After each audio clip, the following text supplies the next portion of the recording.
Listo. Sí, bueno. Muy buenos días a todas y todos. Muchas gracias por su interés y por su asistencia. Les recuerdo, estamos en el Seminario Internacional de la Red Académica de América Latina y el Caribe sobre China, Red ALC China. Iniciamos, como en los 2 días anteriores, iniciamos con dos conferencias magistrales de personas y personajes que nos parecen muy relevantes, de temas de corte transversal para los 4 ejes temáticos de la red. Yo, antes de presentar al ponente, les recuerdo bueno, le agradezco mucho a todo el equipo de interpretación de CLEC. Hay todo un equipo muy agradecido con Roberto Lafontaine, que está permitiendo realizar traducciones a 4 idiomas de las primeras ponencias magistrales. Muchas gracias de nuevo a CLEC y a Roberto, un querido abrazo. La presentación de hoy es del todo interesante, me parece. Yo les recuerdo el doctor Rafael Fernández de Castro, un querido amigo. Nos conocemos de algunas andanzas y un buen grupo de intercambios, discusiones desde hace algún tiempo.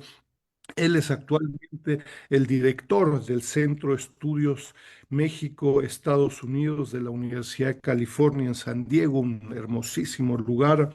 Fue también jefe y director del Departamento Académico de Estudios Internacionales del ITAM aquí en México.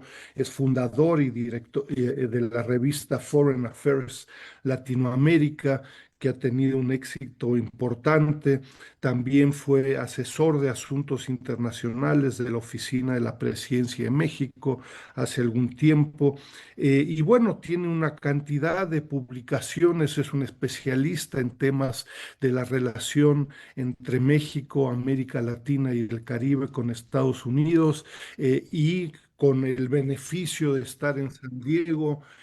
Bueno, pues tiene ahí una cantidad de información, organizan muchos seminarios por parte de su centro. Muchísimas gracias, Rafael, por tu tiempo, y bueno, muy interesado en conocer tu opinión sobre esta dinámica relación de Estados Unidos con América Latina y el Caribe, y en donde China juega un papel crecientemente relevante. Un abrazo, Rafael. Gracias, Enrique. Mira, gracias por la oportunidad. Evidentemente, nos conocemos hace ya algún tiempo y yo respeto mucho a Enrique porque, y yo digo que lo que él hace con China, yo he tratado de hacer con Estados Unidos, es decir, ayudar a México, a los mexicanos a traducir, a entender la importancia que tiene Estados Unidos para México, porque aunque parezca que es muy claro, de repente no lo tenemos tan claro. Entonces, lo que quiero hacer aquí con ustedes, Enrique, es hablar de Trump 2.0, sus implicaciones para Estados Unidos, para el mundo y para China sobre todo. Y desde luego voy a hablar de América Latina y de México, pero sobre todo me quiero concentrar en China. Primero que nada quiero hablar de Estados Unidos porque yo diría que en palabras del profesor Steve Levinsky, o sea, primero 2.0 y sus implicaciones para Estados Unidos. Aquí creo que son las implicaciones más graves, más importantes. Y en palabras del profesor de Harvard, Steve Levinsky, Estados Unidos ya no es una democracia, es un sistema autoritario competitivo. Competitivo porque sigue habiendo elecciones, pero claramente ya no es una democracia. No es una democracia por muchas razones, entre otras, porque hay un partido político que no reconoce el triunfo electoral del otro, y eso es clave en una democracia. Entonces, otra académica de aquí de la Universidad de California, San Diego, Barbara Walters, también de la escuela que le llamamos School of Global Policy and Strategy, que es donde yo trabajo, es la antigua escuela de International Relations and Pacific Studies. Barbara Walters, lo que ella dice es que Estados Unidos es una anocracia. ¿Qué es una anocracia? Es estar entre una dictadura y entre una democracia. Ella dice que las democracias, donde estuvo Estados Unidos hasta hace unos 8 años, y las dictaduras son regímenes muy estables.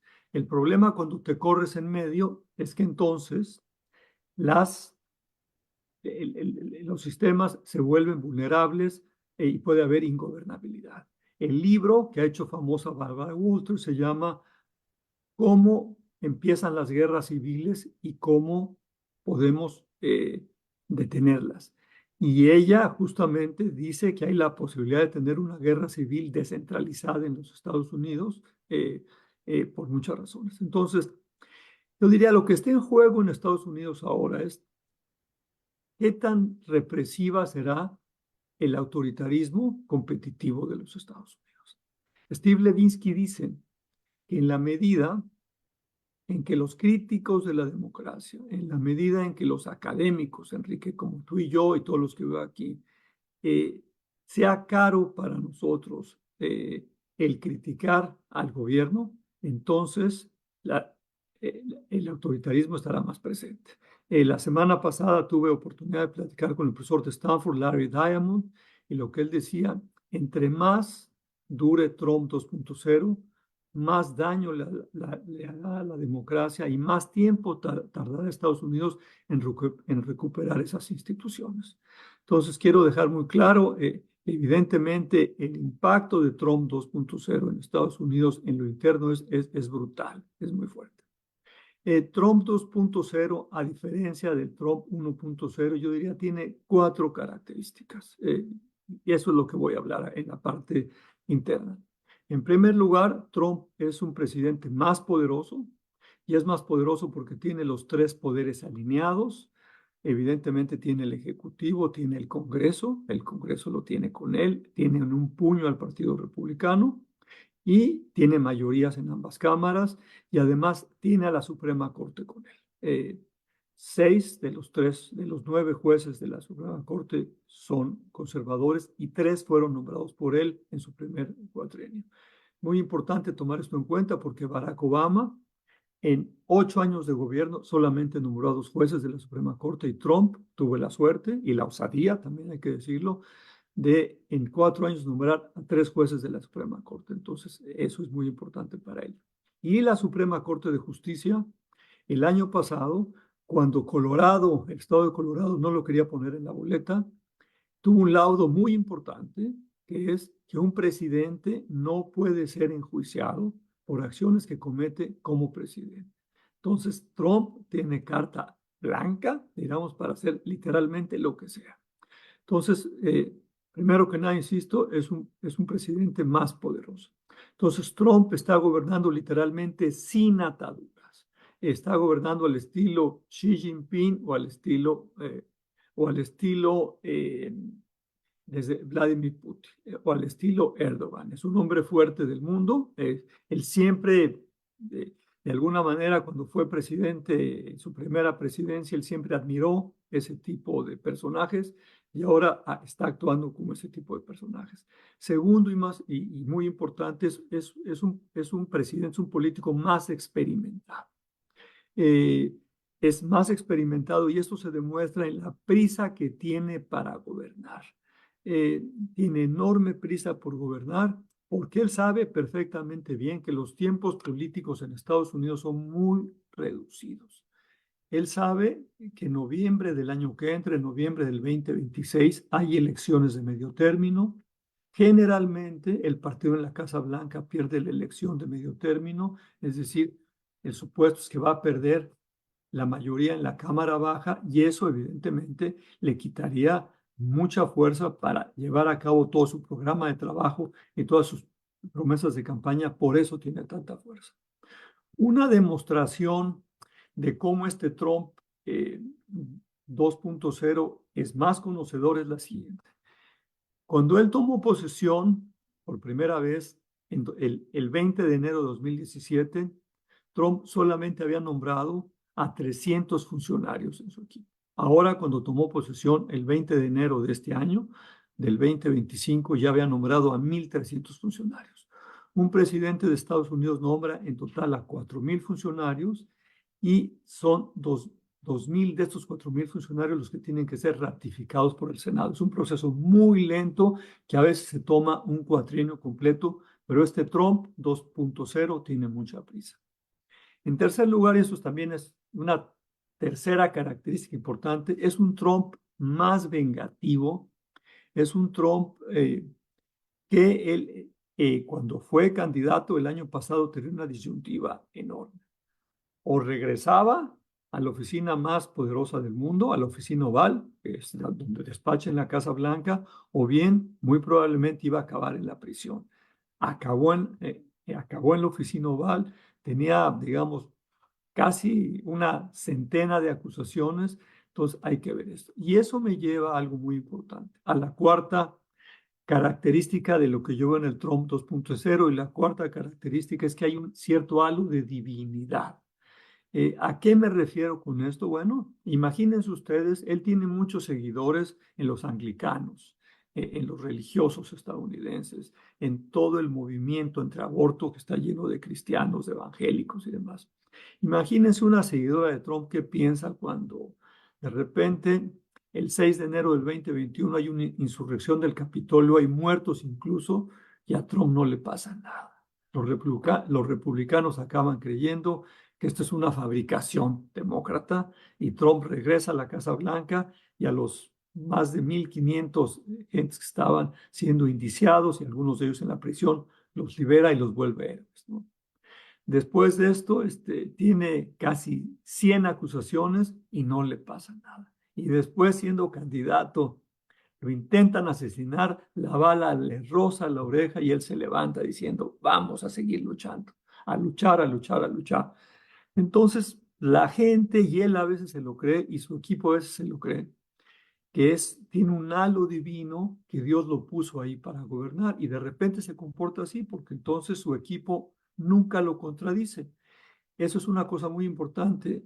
El equipo del 2.0 tiene una definición muy clara. Todos son leales al presidente. La lealtad es el signo más importante de los colaboradores del presidente. Entonces, un presidente que literalmente gobierna sin ataduras, y es muy distinto a Trump 1.0. Entonces, eh, esa es, como veo yo, la parte de la política interna.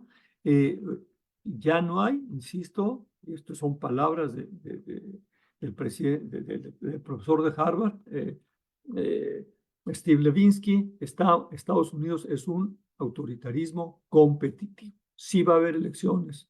Si ustedes me preguntan qué va a pasar en 2026, me parece que es muy difícil. Pues, tiene una buena posibilidad los demócratas de conquistar la Cámara Baja. Eh, ¿Qué va a pasar en 2028? Trump ya dijo que se quiere reelegir, y ya dijo que evidentemente no se puede reelegir. Evidentemente no le alcanza. Para poder cambiar la Constitución necesitaría un voto calificado, que no lo tiene en ambas cámaras, en la Cámara Alta y en la Cámara Baja.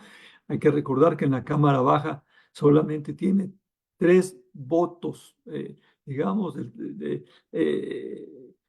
la mayoría republicana es muy escasa. Entonces simplemente tiene una ventaja de 3 curules. Ahí en Estados Unidos hay que recordar que hay 435 curules en la Cámara Baja, la mayoría nomás son 3, entonces cualquier cosa es una minoría, es una muy pequeña minoría. Para poder cambiar la Constitución, además de un voto calificado de ambas cámaras, es decir, de 2/3 partes, se requería que 3/4 partes de los congresos locales votaran a favor de esto. Entonces no le alcanza porque hay suficientes estados azules, que es el color demócrata, para que eso sucediera. Entonces, vamos a ver qué sucede. Ha habido especulaciones. Hay quien está interpretando que, bueno, a lo mejor él puede correr como vicepresidente, pero aparentemente eso no funciona. En fin, se está especulando, pero ese es el clima que hay en Estados Unidos.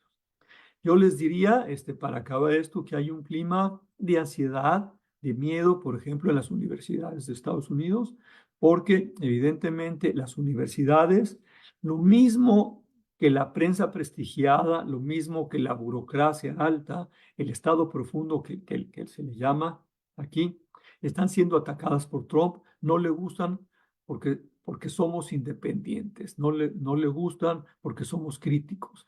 Y entonces, evidentemente, aquí hay un ataque muy profundo, lo mismo que él ya demandó a través de órdenes ejecutivas a 9 despachos de los Estados Unidos.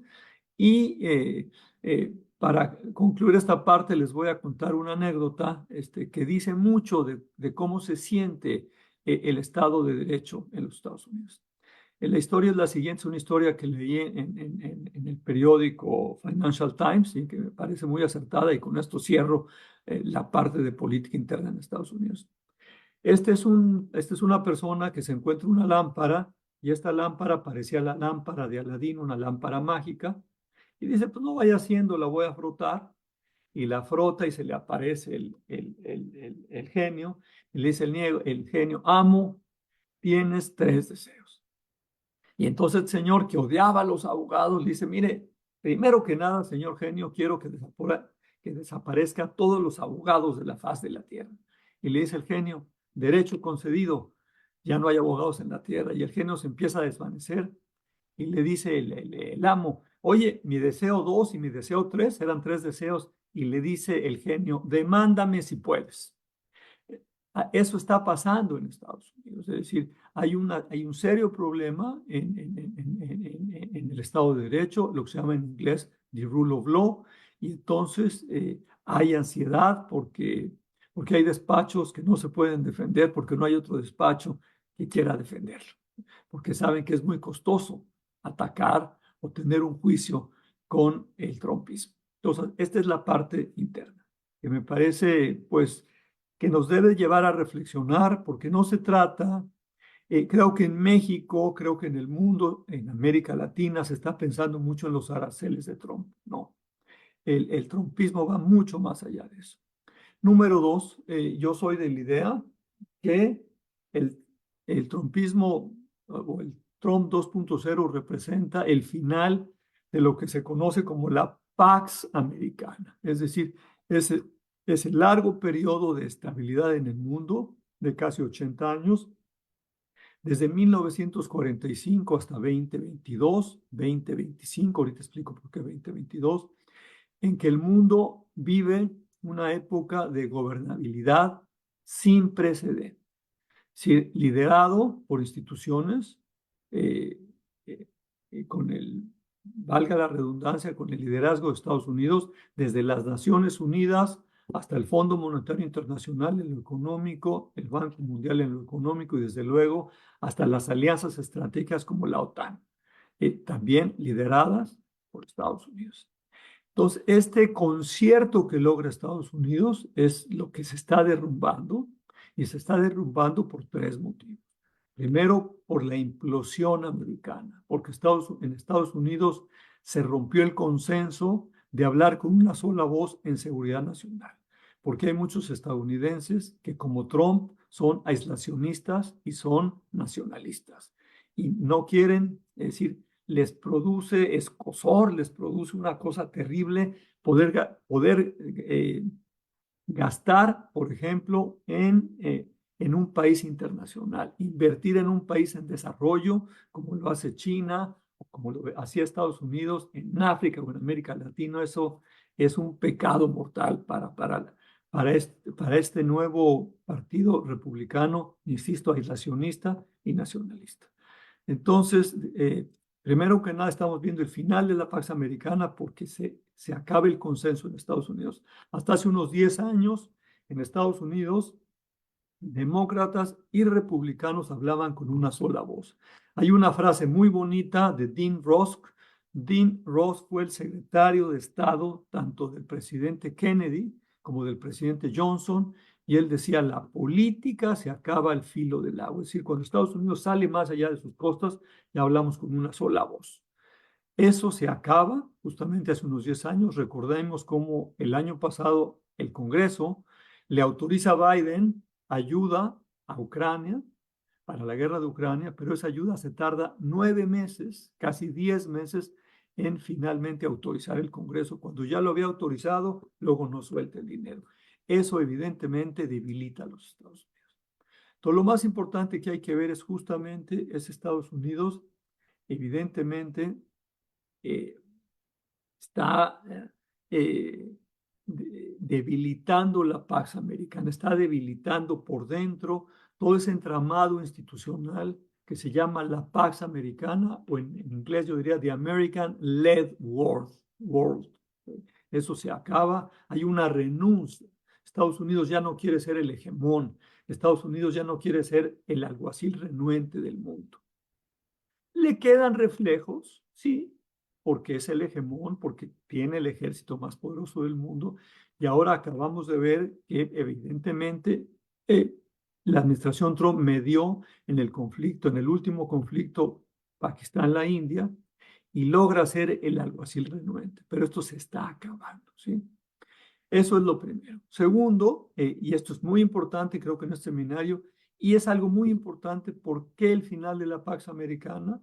¿Por qué el final del liderazgo americano en el mundo? Bueno, yo diría por la emergencia de China, porque China ha emergido muy fuerte en los últimos 25 o 30 años. Aquí no le voy a hablar a Enrique de esto, que él es el gran especialista en muchos de ustedes, pero como yo lo veo geopolíticamente hablando, es que en los últimos, probablemente la última década, pero con mayor razón en los últimos 5 años, de una rivalidad económica, China-Estados Unidos, ahora estamos admirando una rivalidad en todos los frentes y específicamente en el estratégico. Sí, sí, ya hay una rivalidad estratégica entre estos dos países. China tiene actualmente aproximadamente, dice The Economist Intelligence Unit, como 600 ojivas nucleares. Al final de esta década va a tener como 1000. Tiene más Rusia, tiene más los Estados Unidos, pero ya hay un rival importante estratégico. Además, en el tema, por ejemplo, de colocar armas nucleares en los satélites, que es donde está la tecnología de punta en el nuevo armamentismo del siglo XXI, China tiene ciertas ventajas por su gran capacidad tecnológica y por su gran capacidad científica. Entonces, en todos los terrenos hay una competencia enorme. Yo les diría, en Estados Unidos un consenso y un consenso doloroso, yo así lo pondría, que Estados Unidos que China ya aventaja a Estados Unidos enormemente en las tecnologías avanzadas. Por ejemplo, en los coches eléctricos. Por ejemplo, en todo lo que tiene que ver con la tecnología de las energías renovables. Se sabe y duele en Estados Unidos esto. ¿Sí? Hay una especie, yo diría, de descubrimiento que en los últimos 4 o 5 años China realmente ha dado un salto cuántico en estas tecnologías como en los coches, como en la electromovilidad, en los coches eléctricos, que evidentemente pues ya están muy adelante. BYD, este carro chino, dice mucho que actualmente tiene, hace 6 años nadie osaría comprar uno de estos coches, ahora se venden en México como pan caliente y es tema de los problemas de México con Estados Unidos, pero lo interesante es que ya tiene una capitalización de mercado que vale lo que vale Ford, lo que vale Volkswagen y lo que vale General Motors juntos. Entonces, hay ahí una rivalidad enorme en este sentido, y así como hace 5 años era como de locos comprar un coche chino, ahora Estados Unidos no se compra coches chinos porque no los pueden comprar, porque de otra manera ya se venderían a Estados Unidos literalmente como pan caliente, simplemente porque hay proteccionismo aquí. Les recomiendo a todos ustedes que lean a Thomas Friedman del New York Times. Dice Thomas Friedman, 2 anécdotas, dice que me gustan mucho y son un poco cínicas, pero creo que dicen mucho de cómo hay un sentimiento en Estados Unidos de que se está perdiendo esta batalla. Dice Friedman, el presidente Trump prometió en su toma de posesión que pronto llegaría un astronauta estadounidense a Marte. Lo prometió ahí, lo prometió delante de Elon Musk, que es el sueño de Elon Musk. Y dice Thomas Friedman, no dudo que pronto llegue un astronauta estadounidense a Marte. Sin embargo, el día que llegue, seguramente va a haber un astronauta chino en Marte diciéndole, oye, compadre, ¿por qué te tardaste tanto en llegar? Aquí te estamos esperando.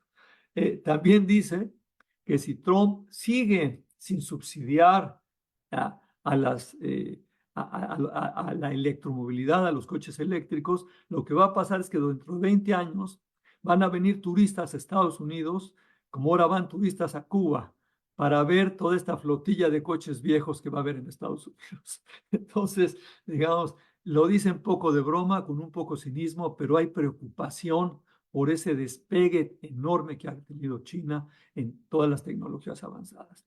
Y termino diciendo, estamos entrando a un nuevo sistema global, a una nueva gobernanza global. O sea, se acaba la Pax Americana por tres motivos: por la implosión americana, por el reventamiento dentro de Estados Unidos, porque Estados Unidos renuncia a ser el líder, luego por la emergencia de China y se convierte en rival estratégico. Y algo que no dije de China es algo que preocupa enormemente en Estados Unidos, es justamente la cercanía entre Vladimir Putin y Xi Jinping.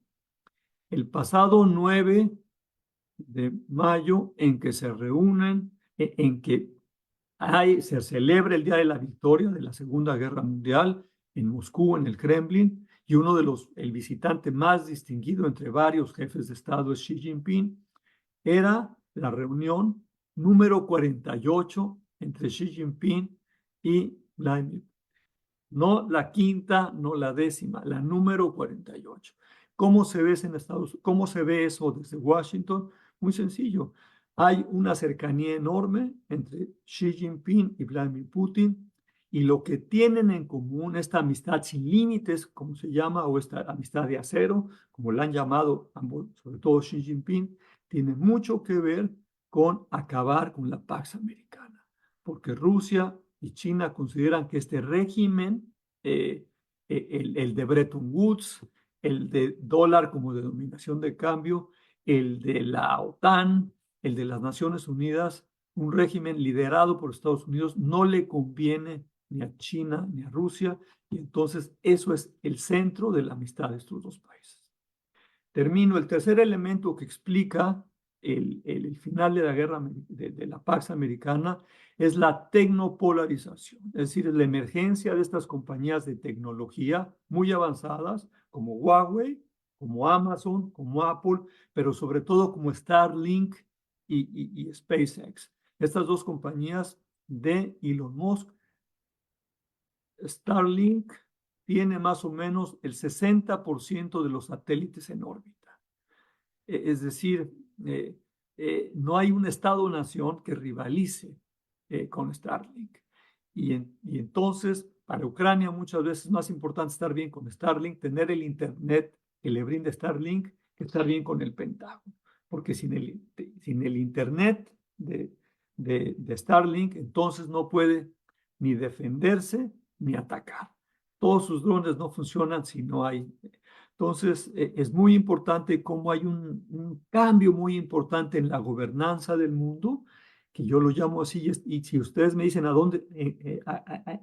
qué estamos entrando, yo le diría a un mundo más incierto, un mundo mucho más militarizado, en donde bajan las políticas sociales. Esta es mi lectura de la Unión Europea. No va a haber gasto social, va a haber gasto militar. Los europeos ya se cansaron. El prestigio de Estados Unidos no regresará a Europa. Los europeos saben que están solos y están gastando, y van a gastar más en armamento porque saben que van muy retrasados en esto. Déjenme pasar al último punto, que es la relación con China, Estados Unidos con China. Si quieren, después en la sesión de preguntas y respuestas puedo hablar de México y América Latina, pero quiero hablar de China porque esto es un seminario más sobre China. Acabo de estar con un grupo fascinante de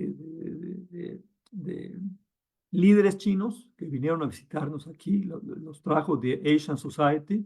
Pasé con ellos una mañana y lo que aprendí de ellos se los transmito a ustedes. Ellos me dicen que ven que Trump 2.0 es una bendición, a blessing, lo voy a decir también en inglés, para Trump 2.0, perdón, para Xi Jinping. Trump 2.0 es una bendición para Xi Jinping. Es una bendición porque él es, en China, el chivo expiatorio de los problemas económicos de China. Si no hay suficiente crecimiento económico en China, tiene que ver porque las tarifas de Trump, porque este Trump nos está atacando. Este Trump está siendo muy proteccionista. Y eso le da mucho a Xi Jinping y al liderazgo chino para decir, tenemos que hacer un mayor esfuerzo. Y estamos viendo planes de contingencia y estamos viendo, digamos, un nacionalismo importante, digamos, que ha despertado los ataques de Trump. Eh, es un Trump, además, hay que decirlo, que se ha endurecido mucho. Trump 1.0 es un Trump que yo diría fue el líder de un consenso que había en Estados Unidos en que China empezaba a ser el rival estratégico de los Estados Unidos. Empezaba a haber una competencia estratégica con China.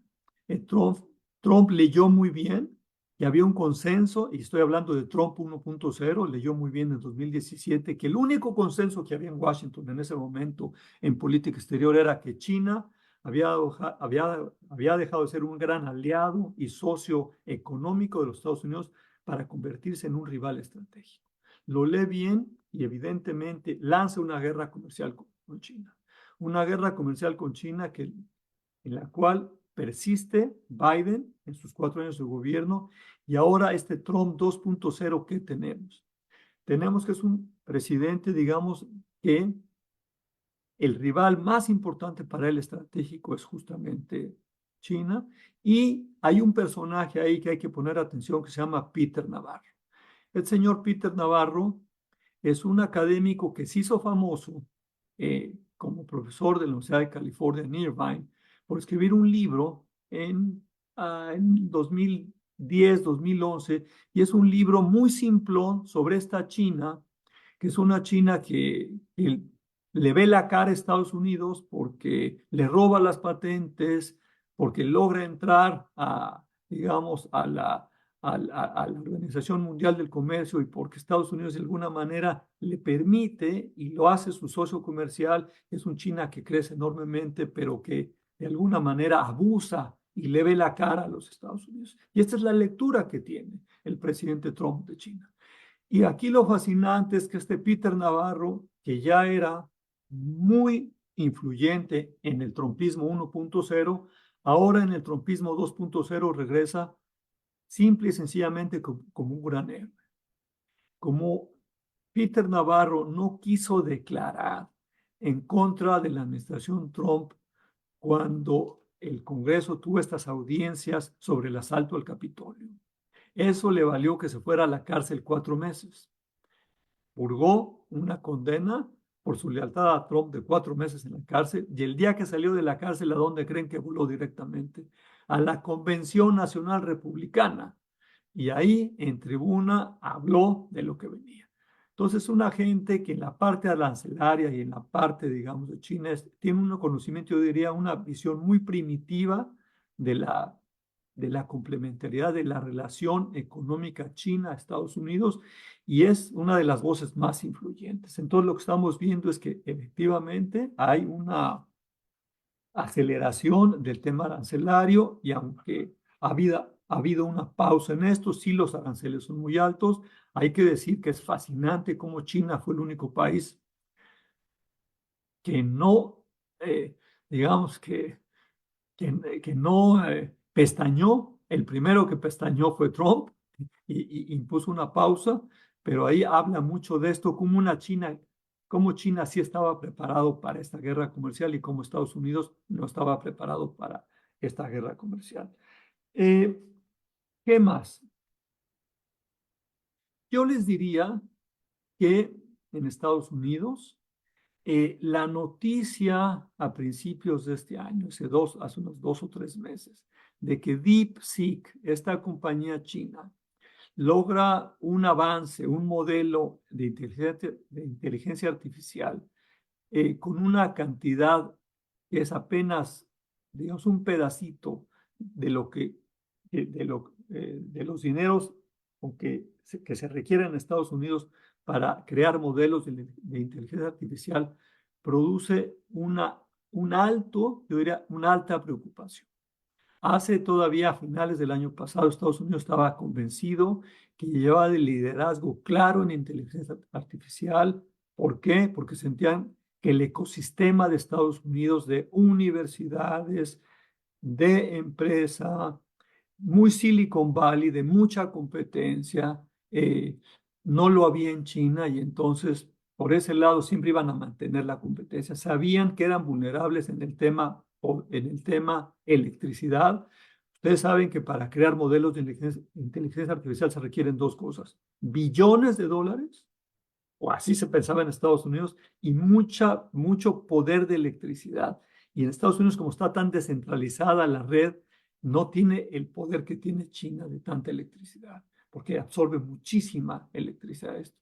Sin embargo, DeepSeek demuestra que si hay el ecosistema en China, de maneras distintas de equipos de trabajo de ingenieros que pueden rivalizar con Estados Unidos, y ahorita hay mucha preocupación porque evidentemente lo que está pasando es además que China ha decidido no competirle a Estados Unidos en el tema creación de modelos, sino sobre todo en la aplicación de inteligencia artificial.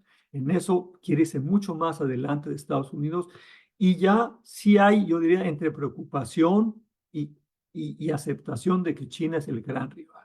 No nos hagamos bolas. En inteligencia artificial solamente China y Estados Unidos pueden.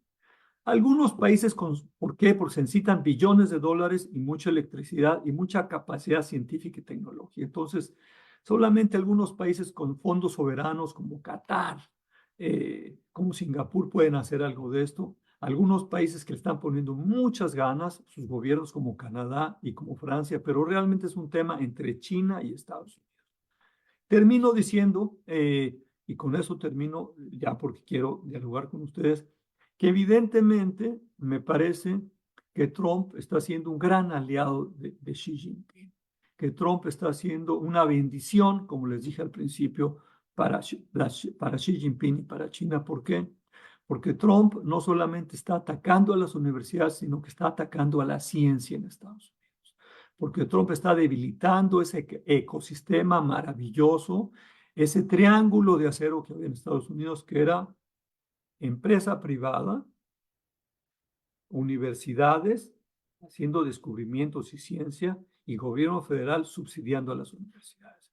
Ese triángulo de acero que le permite a Estados Unidos, a través del proyecto Manhattan, desarrollar antes que Alemania la primera bomba ojiva nuclear, y por eso la historia de los últimos años fue la Pax Americana. Eso está en entredicho con Trump 2.0.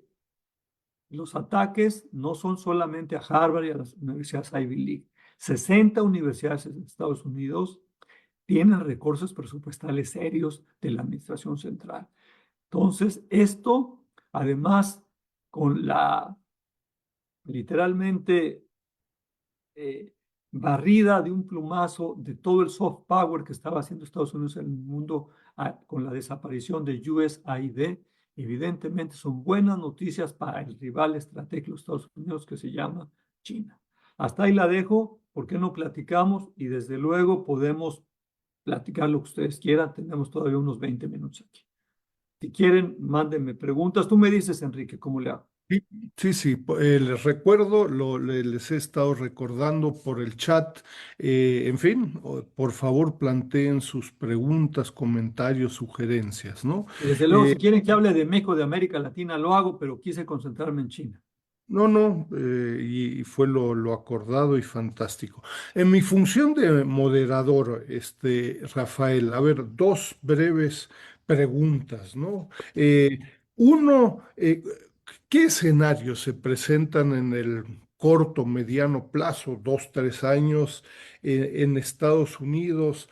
¿Cómo ves la importancia, relevancia, la capacidad de respuesta y organización del Partido Demócrata? Y un detalle no irrelevante, recuerdo incluso haberlo hecho con un grupo que tú has organizado en UCSD.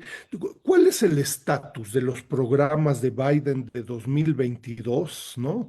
Programas de infraestructura, de ciencia y tecnología, etcétera, etcétera. Escucho a cada rato que esos ya no son válidos, pero parece que sí. No sé, esa es una pregunta más bien doméstica, ¿no? Y después, Bueno, ¿qué escenarios ves tú en el corto y mediano plazo de Estados Unidos con América Latina, China, esta nueva relación triangular? Yo escribía justo un artículo ahí de aranceles o cooperación, un poco provocadoramente, ¿no? Acaba de ser este foro CELAC China, ¿no? Y bueno, pues encontramos ahí un gran Xi Jinping, una gran China en Beijing, con una actitud muy diferente a la de Estados Unidos, ¿no? Dos temas en lo que se van gestando algunas preguntas. Con todo gusto, Enrique. Yo te diría, el Partido Demócrata sigue lamiéndose las heridas de su derrota. Eh, eh, Tiene algunas posibilidades, tiene desde luego suficientes líderes, tiene suficiente banca, digamos.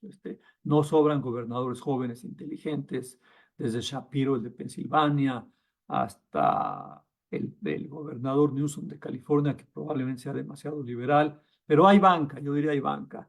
Lo que pasa es que fue terrible su derrota y sobre todo la semana pasada salieron revelaciones muy importantes, salió un libro muy importante que literalmente acusa un grupo muy pequeño demócrata de haber encubierto a Biden, porque Biden estaba muy senil, más senil de lo que nos esperábamos.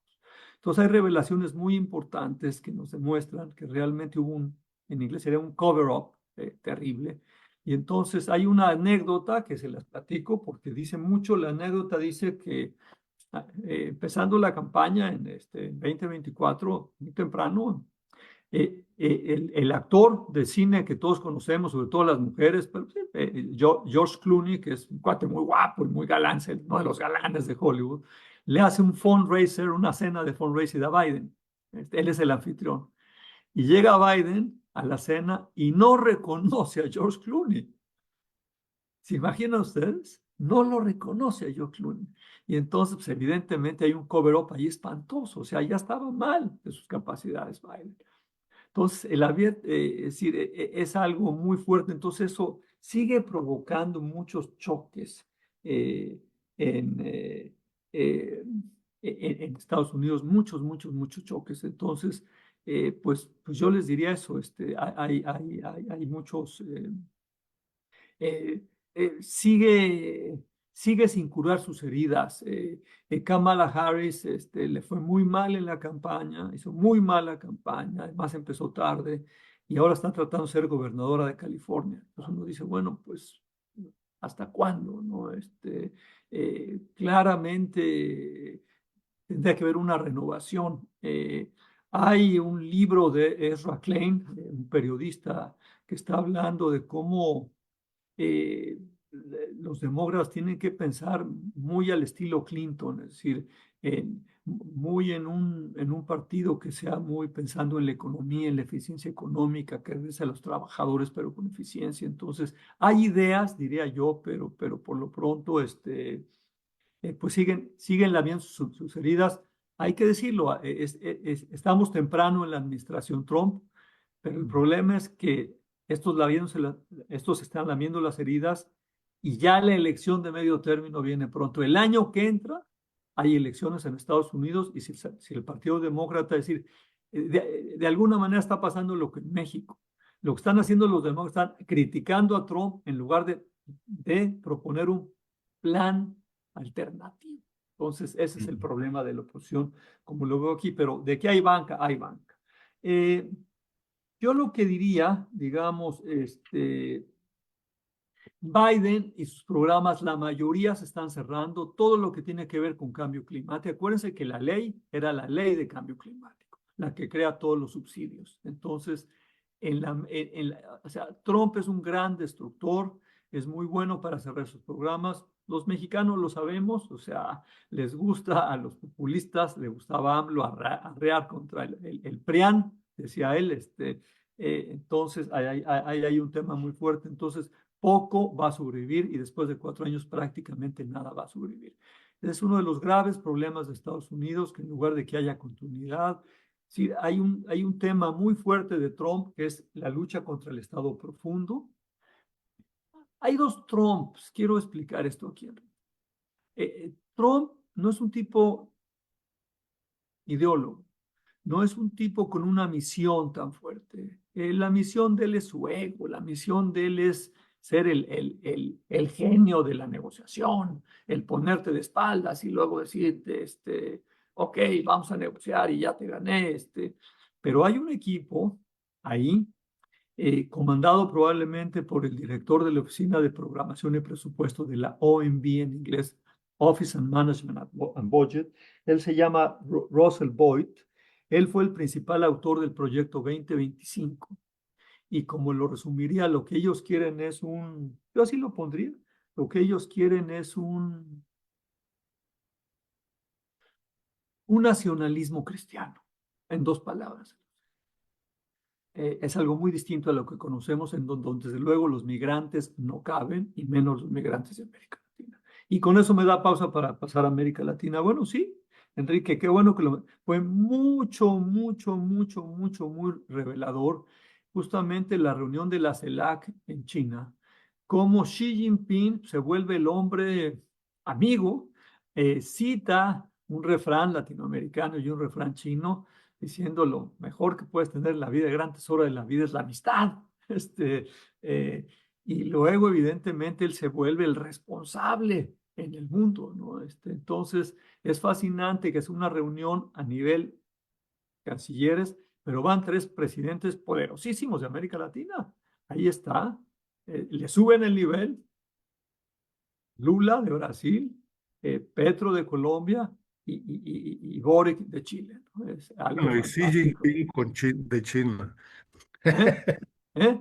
Cuarto es Xi Jinping de China. Claro, Son bueno, cuatro. claro, van ellos, claro, y llega Xi Jinping, efectivamente, Enrique, efectivamente. Entonces, le suben el nivel para que no haya duda del interés que tiene. Entonces, pues dice mucho, y ya lo habíamos visto en la reunión de octubre del año pasado, en la reunión de los BRICS, como el gran tema de los BRICS, ¿cuál fue? El acabar con el dólar como moneda de cambio internacional. ¿Por qué? Porque esta es parte de la Pax americana. Esta es parte del sistema Bretton Woods.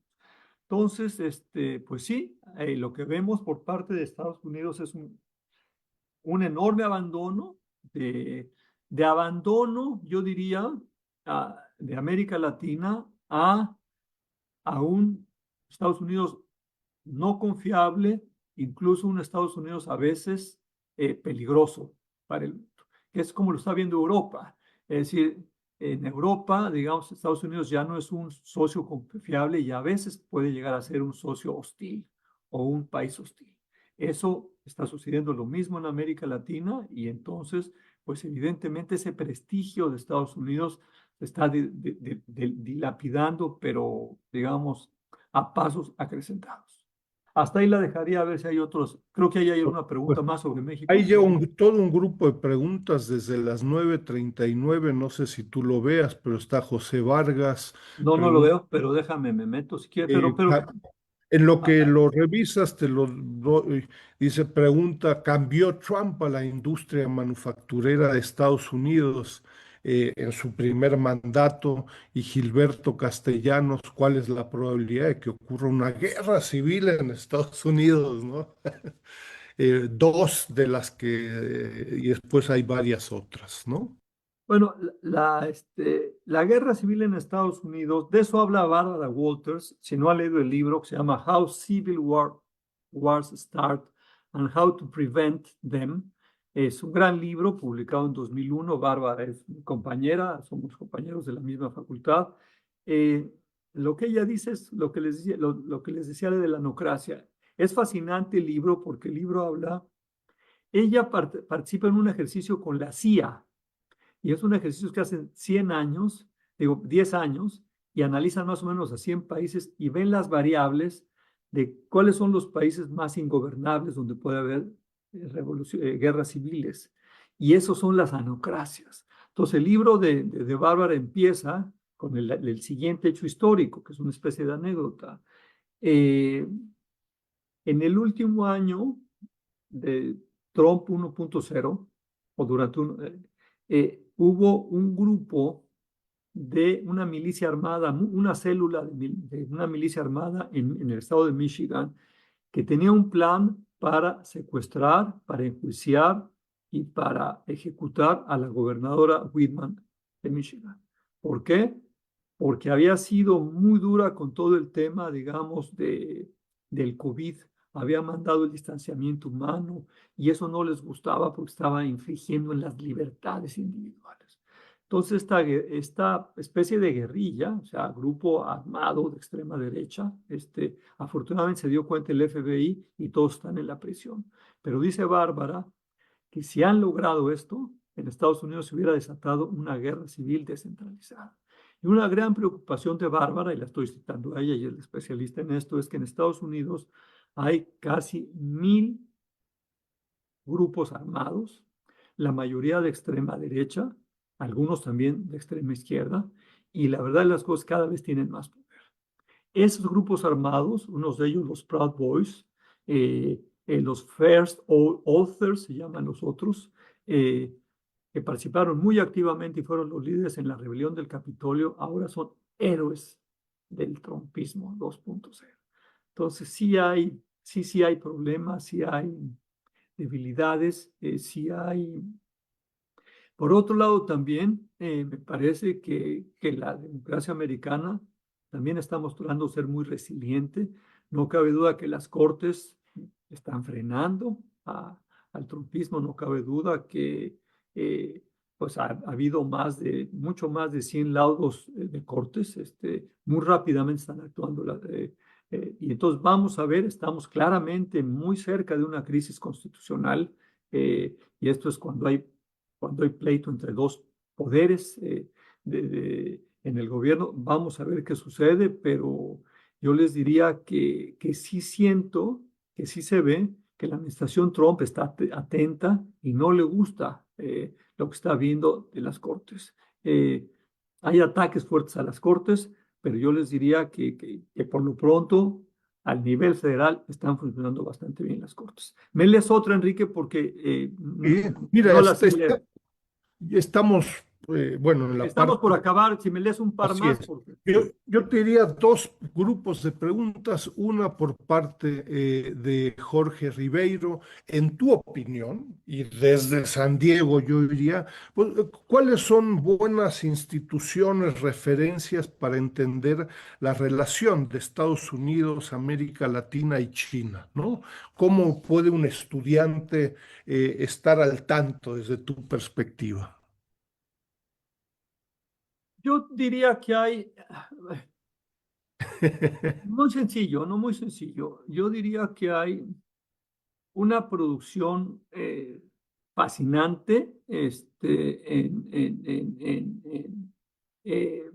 a ver, yo nunca había visto una prensa tan maravillosa como la que estoy viendo en Estados Unidos en este momento. The Atlantic está sacando unos artículos maravillosos. The New York está sacando unos artículos maravillosos. The New York Times, no se diga, están haciendo una cobertura fantástica. Eh, eh, Hay una serie de podcasts fantásticos. El New York Times tiene uno de Ross Dwalt, que es el comentarista, el editorialista más conservador del New York Times. Tiene un podcast que se llama Interesting Times, Tiempos Interesantes. Y como es de derecha, entonces tiene acceso a la derecha. Y hay dos podcasts de él que se los recomiendo enormemente. El último, que entrevista a J.D. Vance, al vicepresidente, y es una entrevista que tiene lugar en Roma. J.D. Vance invita a él a ir a la primera misa del Papa, a León, y después le da una entrevista. Tienen que leerla para que sepan quién es J.D. Vance. Y tiene otra fantástica a principios del año con Steve Bannon, que es el ideólogo número uno del trumpismo. Yo lo considero, entonces hay que verlo. Eh, Me parece, digamos, que hay muy buena cobertura sobre América Latina en la prensa, en New York Times, el propio Washington Post, que ya sabemos que está cambiando de línea editorial, pero aún así, las gentes que conservan el diario, les doy dos nombres. David Ignatius, que es el columnista de Seguridad Nacional del Washington Post no tiene desperdicio. Hay que leerlo. Es un gran periodista, un gran, yo diría, un gran conocedor, que ha escrito varios libros de la seguridad nacional de los Estados Unidos, y los artículos que está escribiendo sobre Ucrania son fantásticos y sobre Rusia son fantásticos, de la relación. Hay que seguirlo. Y en política interna, Dan Balz, que es el número uno, digamos, para leer, para escribir sobre elecciones, es fantástico. Yo les diría, los think tanks estamos muy movidos. Estamos haciendo muchos eventos. Yo la semana pasada tuve un evento, el viernes pasado tuve un webinar, Enrique, con Larry Diamond, que es el gran politólogo de Stanford.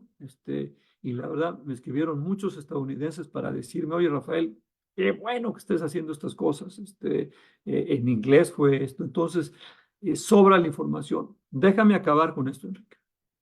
El problema es que en Estados Unidos ya no hay un solo, o sea, Nixon tuvo que renunciar porque la prensa se lo acabó, ¿sí? Lo hizo pomada. Esto es en los años 70, pero ahora esta prensa sigue funcionando muy bien, pero hay otra prensa alternativa. Hay hay dos sistemas de prensa y de información. El crítico, el tradicional y el conservador, y el que está más en la web, Breitbart News y nuevos sitios que hay por ahí, y desde luego Fox News. Entonces, el problema de la polarización que vimos en Estados Unidos es que tú puedes estar en un sistema en el cual no te enteras de lo que está pasando.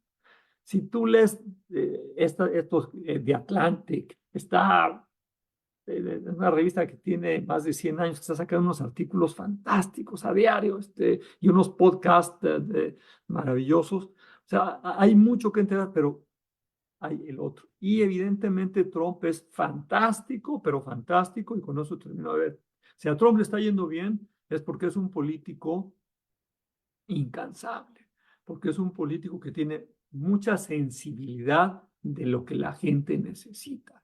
Él leyó muy bien, y no sus asesores, que lo iba a llevar de regreso a la Casa Blanca eran dos temas. En primer lugar, la migración, la frontera abierta en Estados Unidos, y por eso va a haber problemas graves en eso. Y segunda, la inflación.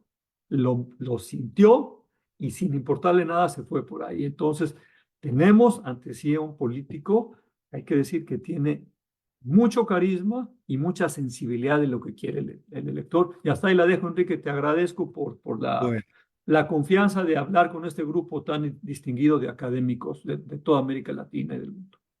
fantástico. Muchas gracias, Rafael, por tu tiempo, muy valioso. Yo creo que es una perspectiva que enriquece mucho. Y seguimos en este diálogo, ¿no? Donde estamos aprendiendo todos, ¿no? Muy Muy bien. valioso. Yo Una- encantado de participar contigo, Enrique, como siempre. Te respeto mucho, te admiro mucho tu trabajo, así es que gracias por la invitación. Gracias por las reflexiones. Un abrazo, hasta luego. Adiós. Y continuamos entonces con, yo diría inmediatamente, son las 10 en punto, está con nosotros Cintia. Ahí está, Cintia. ¿Qué tal? Buenos días. Buenos Eh, días, buenos días. ¿Qué tal? Muy puntuales, como ingleses, como dicen por ahí, ¿no? Y eso que a pesar de Elon Musk, sabes que yo tuve que regresar de Estados Unidos a Perú ayer por un tema y estuvimos 6 horas esperando que lanza su cohete porque el Golfo de México totalmente, el airspace fue bloqueado. Ningún Claro. avión podía pasar por el Golfo de México durante varias horas para ver si el cohete se lanzaba o no. Mira, está bien, bueno, enterándonos, qué bueno. Muchas gracias, Cintia, por estar con nosotros. Yo te recuerdo, estamos en este séptimo seminario internacional de la Red Académica de América Latina y el Caribe sobre China, tercer día, justo estuve antes que tú, Rafael Fernández de Castro, de UCSD. Y yo les recuerdo la doctora Cynthia Sanborn, una vieja querida amiga, es profesora del Departamento de Ciencias Políticas de la Universidad del Pacífico en Perú, es también la directora del Centro de Estudios de China y Asia Pacífico de la misma universidad, y cuenta con una larga trayectoria académica, de investigación, con, en fin, cursos, libros, publicaciones sobre el tema de Asia Pacífico China, un grupo de valiosos documentos sobre minería china, entre otros. Fue también la vicepresidenta de investigación de la Universidad del Pacífico, entre otras, ¿no? Entonces, bueno, muy agradecido por tu participación, Cintia. Han estado varios colegas tuyos en estos días participando de la Universidad del Pacífico, excelentes presentaciones y bueno, muy contentos de poder contar con tu opinión, con tus reflexiones. Sé que estás regresando ahí de LASA en San Francisco, y yo te recuerdo, en un principio la propuesta es de tener una presentación de una media hora, 45 minutos, y después un tiempo vía, las preguntas son vía el chat del Zoom. Si tienes problemas, yo te apoyo sin ningún problema, ¿no? Perfecto, Entonces, perfecto. adelante, por favor. Bueno, muchísimas gracias nuevamente por la invitación a participar en este sexto seminario internacional. Lo único que lamento es que no puedo estar físicamente en México, pero algún día volverán a tenerlo presenciales y ahí vamos. Yo quisiera compartir una presentación. Voy a ver si puedo compartir PPT. Por favor, Déjame sí, ver si, problema. Debiera funcionar sin problemas. a ver, ¿lo Sí, ven? se ve perfectamente, sí. Ok, bueno, voy a empezar. Yo nuevamente muy agradecida. Lo que voy a compartir hoy día se basa en un proyecto que está en su primera fase con colegas de diversas instituciones de América Latina y de China. Así que me tengan un poco de paciencia acá. Como muchos aquí saben, estamos hoy día, lo que hemos escuchado, en un mundo donde nacionalismos, la xenofobia está en auge, los estados poderosos están compitiendo para recursos escasos en lugar de cooperar como quisiéramos para enfrentar problemas que compartimos todos, ¿no? Y entre los desafíos más importantes que exigen la cooperación global está esta lucha contra el cambio climático que nos amenaza a todos, ¿no? Los impactos negativos del aumento de las temperaturas se sienten en todo el mundo. Y como sabemos, es fundamental que nos alejamos de la dependencia en los combustibles fósiles y hagamos la transición a fuentes de energías más limpias y renovables si queremos salvar ese planeta para nuestras generaciones futuras, muchos de los cuales veo aquí. Esto implica desarrollar cadenas de suministro de las que todos formamos parte, pero de manera bastante diferente, ¿no? De ahí el foco principal de esta presentación sobre el rol de América Latina y el rol de China dentro del proceso global de transición energética. Hoy nuestra región, América Latina, se enfrenta a una segunda oportunidad en este siglo, ¿no? Para capitalizar la demanda china y la demanda global. El primero, que llamamos el China Boom, ocurrió entre 2003 y 2014 aproximadamente, cuando suministramos minerales, combustible, también soya y carne de res a la economía creciente e industrializada de China. Y nuestras propias economías también tuvieron un auge de varias maneras, aunque también profundizamos cierta dependencia en las exportaciones primarias, ¿no? Ahora tenemos la cadena de valor global de energía renovable y bajo en carbón, que está fuertemente dominado por empresas e inversionistas chinos. Y nuevamente nos enfrentamos a una creciente demanda ahora para cobre, también litio, hierro y muchos otros minerales considerados críticos para la producción de generadores de energía solar y eólica, de vehículos eléctricos, de tecnologías digitales y también para las industrias de defensa. Estos son minerales que nuestra región, como sabemos, tiene en abundancia. Solo en el caso del litio, esta región tiene más del 52% de todas las reservas mundiales. Y Chile y Argentina se encuentran entre los principales productores del mundo de litio, mientras que Chile y Perú son los dos principales productores mundiales de cobre.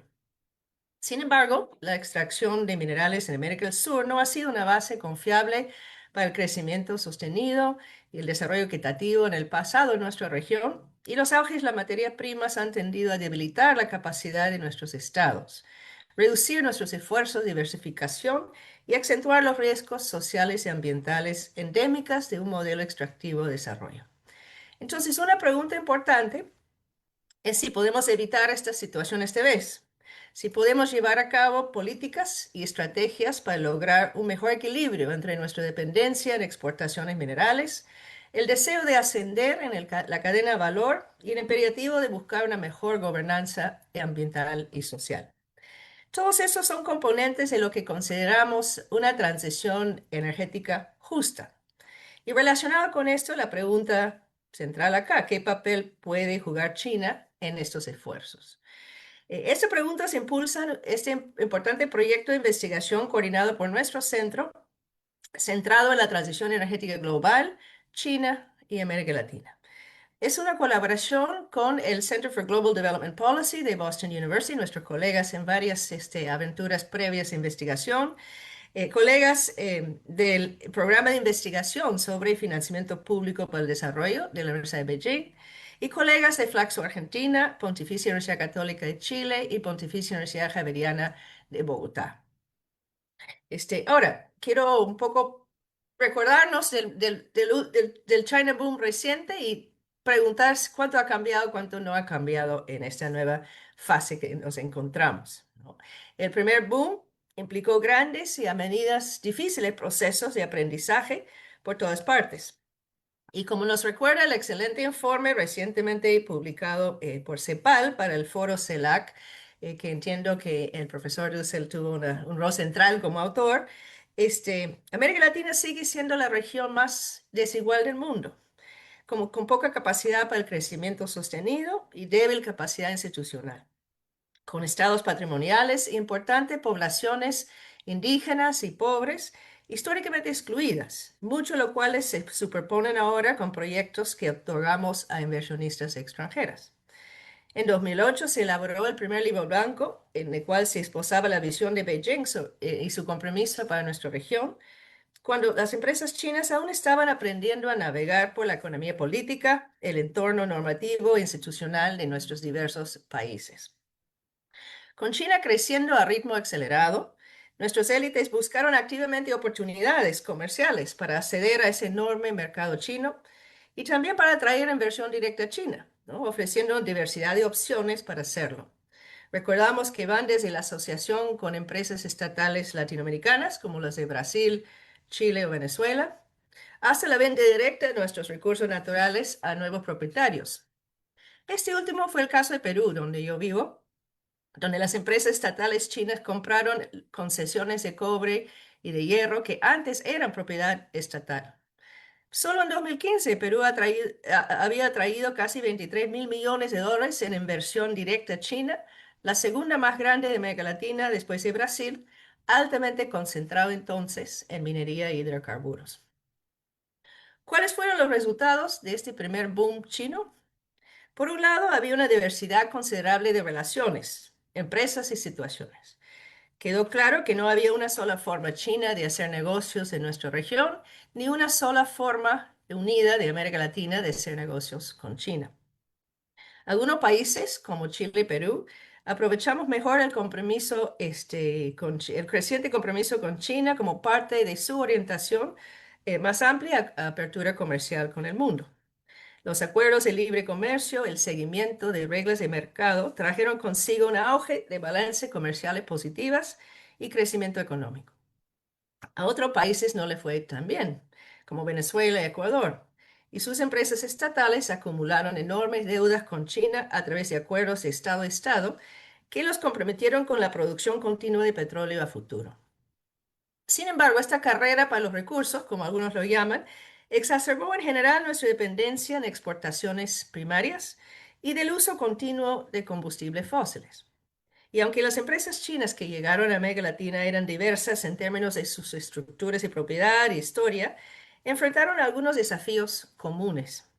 Interactuar con nuestras comunidades locales y abordar las preocupaciones ambientales que son muy fuertes en nuestra región. En Perú, por ejemplo, las principales operaciones mineras de propiedad china eran todas lo que llamamos company towns, ciudades empresa. en la que se esperaba que las empresas chinas no solo construyan o exploten las minas, sino que también reubican ciudades o pueblos enteros y luego proporcionan viviendas y todos los servicios básicos para la vida útil de la mina. Servicios que legalmente son funciones del Estado, pero que en la práctica recaen en estas empresas. Esta situación en Perú y también en otros países ha exacerbado los problemas inherentes a las industrias extractivas, como las disputas sobre derechos de la tierra o el agua, los niveles de compensación monetaria cuando hay que reubicar población y los impactos ambientales reales o potenciales y temidas, ¿no? En algunos casos, la tensión social ha impedido el desarrollo total de proyectos. Hay varios que están todavía en la agenda, frenados por estas tensiones, y en otros las protestas provocaron retrasos y respuestas estatales violentas. En nuestro proyecto que mencioné al inicio, hemos hecho análisis en profundidad sobre ese periodo reciente en los casos de Argentina, Chile, Perú y Colombia, demostrando cómo, en mayor o menor medida, estos resultados estuvieron vinculados con una débil capacidad de gobernanza en nuestros territorios y brechas importantes en nuestros marcos regulatorios ambientales y sociales. En resumen, si bien China fue uno de los principales impulsores de nuestro último auge económico, no participó activamente en el desarrollo sostenible de nuestra región. Y aunque China no es ni directa ni exclusivamente responsable de los problemas a los que enfrentan sus empresas en nuestros territorios, tanto el gobierno chino como el anfitrión deben aprender de esa experiencia reciente. Entonces, ¿cuánto ha cambiado esta vez en este nuevo, si queremos llamarlo, boom chino? ¿Y cómo China puede aportar de manera más constructiva al desarrollo sostenible de la región y a una transición energética justa nuestra? ¿No? Esa es un poco la pregunta que guía nuestra investigación actual. Por un lado, la centralidad de China en este periodo solo ha aumentado, ¿no? Como varios han comentado en este seminario. Y también su compromiso público con la cooperación al desarrollo y la transición energética. Aunque existe una mayor competencia por una variedad más amplia de recursos minerales, la centralidad de China en las cadenas de suministro globales es indiscutible, ya que ha tenido una década o más de tiempo anticipado frente a las otras potencias. En 2016, sabemos que Beijing elaboró un segundo libro blanco más detallado en el que se exposa la política de China para América Latina y de ahí su declarada cooperación oficialmente se centra en varias áreas prioritarias, incluyendo energía y recursos naturales, infraestructura, industria, innovación científica y tecnológica. Y la importancia de China para América Latina en general ha aumentado en términos de volumen y variedad de comercio e inversiones, como los trabajos de Enrique y sus colegas en el monitor bien documentan, ¿no? China es el mayor socio comercial de América Latina en minerales críticos, representando aproximadamente la mitad de las exportaciones de estos minerales de la región. La inversión china en nuestros sectores de minería y energía juntos representa más de 123 mil millones hasta la fecha, y en los últimos años, su inversión en energía en sus diversas formas llega a ser casi el tercio del total de su inversión en la región. Además, el gobierno chino declara hoy con bastante orgullo un papel de liderazgo en la comunidad de estados y un compromiso con el desarrollo sostenible y la transición energética. Solamente en abril pasado, durante la reunión de líderes sobre el clima y la transición justa, con motivo del 10º aniversario del Acuerdo de París, el presidente Xi Jinping instó a todos los países a priorizar el desarrollo bajo en carbón y declaró, cito, debemos acelerar la transición justa. La transformación verde debe centrarse en las personas y perseguirse de manera que promueve el bienestar de las personas y la gobernanza climática en su conjunto. Pero si el protagonismo de China ha aumentado en la región, también ha aumentado las expectativas latinoamericanas sobre China. Nosotros buscamos ejercer mayor control sobre nuestros recursos naturales, aumentar los ingresos fiscales que genera su extracción. También queremos negociar la transferencia de tecnología para desarrollar nuestra propia transición energética y para emprender actividades económicas de valor agregado relacionadas con estas nuevas cadenas de valor de energía renovable. La sociedad civil organizada en América Latina también hoy es más vocífera y con mayores demandas para respetar derechos indígenas, protecciones laborales y participación comunitaria. Eso nos exige aplicar las mejores salvaguardas ambientales y sociales sobre esas como otras inversiones. Entonces, en este nuevo contexto, ¿qué están haciendo ahora los inversionistas, los bancos, las instituciones financieras de desarrollo y las empresas chinas respecto a la región? Ahí están los compromisos del Foro China CELAC, por si acaso, lo voy a dejar en el PPT. Y ya no sé si se ve esto. En los 4 países representados en este proyecto, las empresas chinas, y a menudo las mismas, están profundamente involucradas en casi todos los pasos de la cadena de valor de la transición energética. No sé si se observa esto adecuadamente.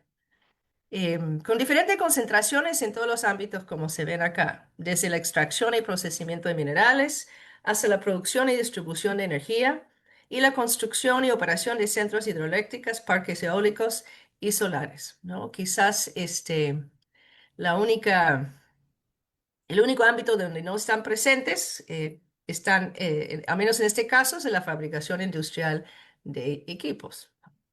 Sin Se ve embargo, perfecto. perdón, go Se ahead. ve perfectamente. Ok. Sin embargo, en estos países los inversionistas chinos siguen siendo más predominantes en la extracción de materias primas. En Chile y Argentina, las empresas chinas son muy involucradas en el litio. En Perú y más recientemente en Colombia se invierten en cobre, hierro y también oro. Y la diferencia en los recursos también afecta el tipo de empresa china que operan actualmente en nuestros sectores mineros, ¿no? En litio participan muchas empresas chinas privadas, de las que sabemos muy poco, mientras que en los minerales tradicionales solo participan un puñado de empresas estatales chinas, como Chinalco, Minmetals y Zijin. En lo que respecta a las actividades industriales de valor agregado, de cuánto soñamos y evaluamos, hay algunas iniciativas prometedoras, ¿no? En Argentina se han anunciado inversiones Greenfield de China en fábricas y equipos de baterías, así como en extracción en litio. En Brasil ha habido una considerable promesa de inversión en fábricas para la producción de vehículos eléctricos y baterías, así como apoyo chino para proyectos de investigación y desarrollo relacionados con electromovilidad y descarbonización, procesamiento de litio y fosfato de hierro. Sin embargo, aún queda mucho por hacer para que estas iniciativas tomen raíces y se desarrollen, y algunos están en suspenso debido a la incertidumbre mundial y local, como el reciente caso de BYD en Chile. Ahora, ¿qué pasa con las propias transiciones energéticas, las nuestras? En este ámbito también queda mucho por hacer. El carbón, el petróleo, el gas natural representan alrededor del 77% del suministro total de energía en Perú, Chile, Colombia y Argentina, los países en los cuales estamos concentrados. Y los combustibles fósiles representan el 67% del consumo de energía. Por supuesto, eso se debe en buena parte al hecho que la mayoría de los estados de la región siguen subsidiando los combustibles fósiles. Su presencia y su poder es muy importante, ¿no? La siguiente mayor cantidad de inversión pero la inversión energética china, por ejemplo, también sigue siendo muy importante, más importante en la extracción de petróleo, de hidrocarburos. La siguiente mayor cantidad de inversión energética china en nuestra región es la generación de energía hidroeléctrica.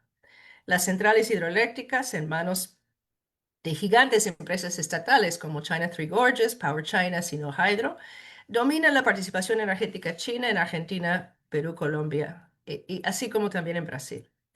De hecho, a nivel de toda América Latina, según el informe que mencioné al principio de CEPAL, la inversión china en energía no fósil, y voy a llamarlo no fósil más que renovable porque hay mucha discusión al respecto, ha aumentado bastante, hasta 59% del total de inversión china en el sector energético en los últimos 5 años. La mayoría de estos, de hecho, son grandes hidroeléctricas. Y aunque esta forma de energía se considera renovable de parte de los colegas chinos, y aparentemente también por CEPAL en sus informes, es bastante controvertida en América Latina por razones ambientales y sociales. Pero la realidad hoy es que las empresas chinas son ahora actores muy importantes en el sector eléctrico de toda la región. En los 4 países estudiados en profundidad, identificamos 80 proyectos con inversión china, incluyendo 10 proyectos hidroeléctricos en Perú, 14 proyectos eléctricos en Chile, 7 de los cuales son solares, y 8 proyectos eléctricos en Argentina. En Chile y Perú, las empresas estatales chinas además han adquirido activos que fueron vendidos por empresas occidentales que abandonaron el mercado en esta región. Entonces, esta inversión es la que facilita una transición energética justa en América Latina. La verdad es que no, todavía no, por dos importantes razones. Primero, porque hay persistentes retos para lograr una adecuada regulación ambiental y social de estas actividades también asociados tanto a las minerales críticas como a la generación de energía.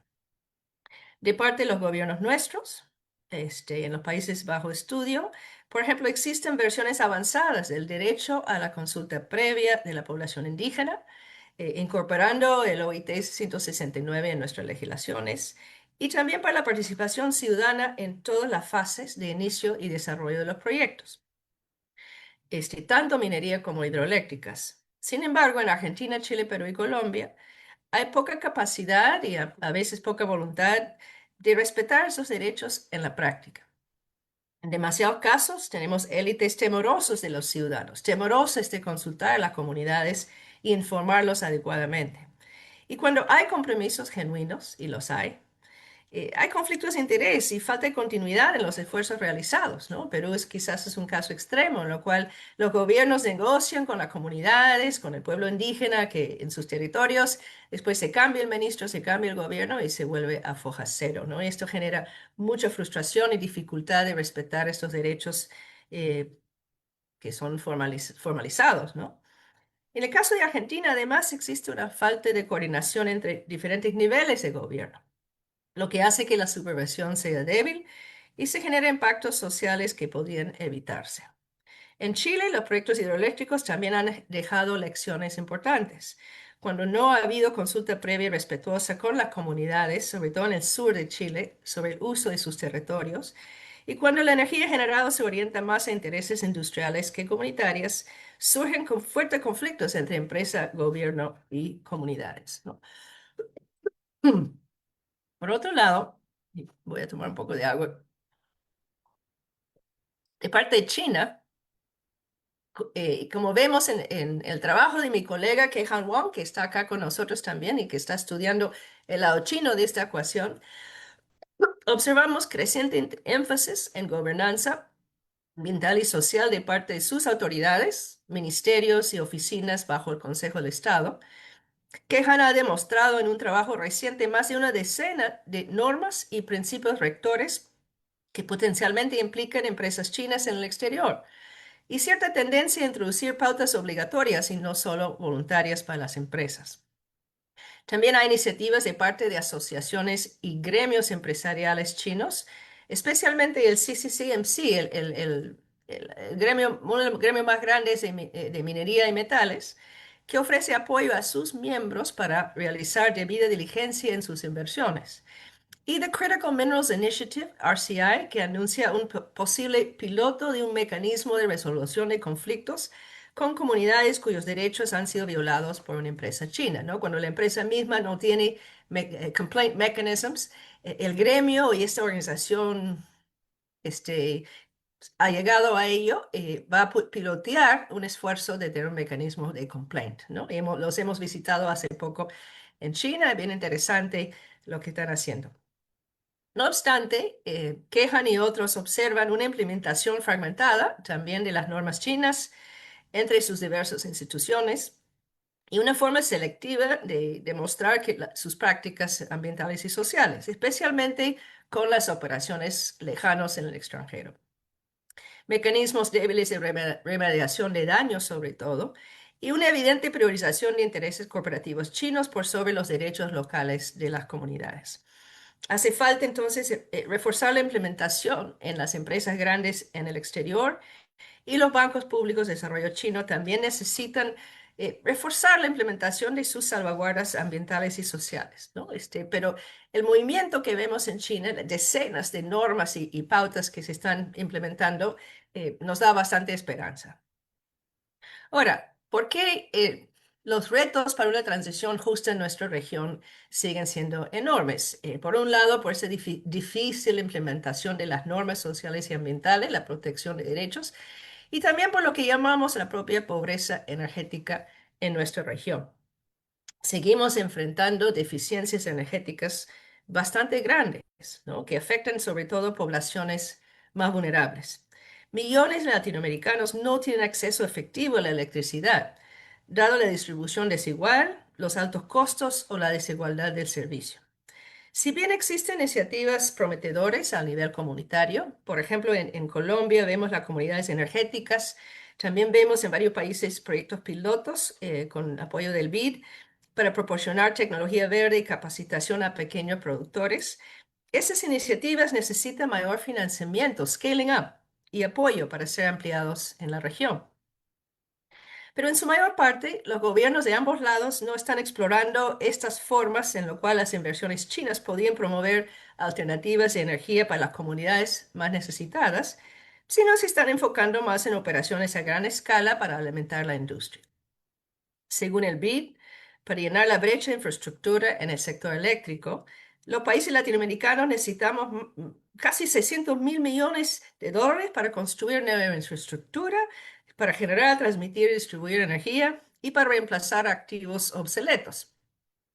No se trata de sumas que los países individualmente pueden producir por sí solas. Necesitamos socios y aliados. Y esto incluye a nuestros vecinos.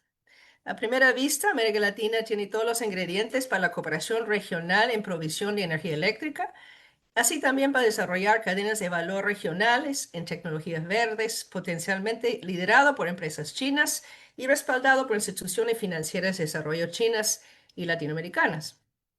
Podemos imaginar Chile y Argentina produciendo minerales y baterías, por ejemplo, mientras Brasil tiene capacidad de fabricación de vehículos eléctricos, paneles solares y potencialmente sirviendo como centro para exportar a la región y más allá.